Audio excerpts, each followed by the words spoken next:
How to create a domain alias in cPanel.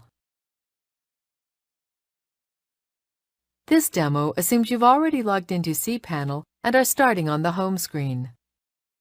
Now let's learn how to create a domain alias. Click the Aliases icon. A domain alias is useful when you have additional domain names that you want people to be able to use to get to your website.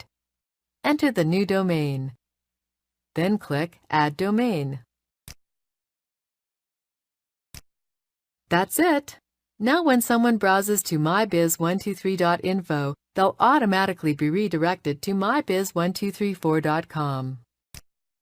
Be sure to set your domain alias's DNS settings to the same as your main domain so the redirection will work properly. This is the end of the tutorial. You now know how to create a domain alias from cPanel.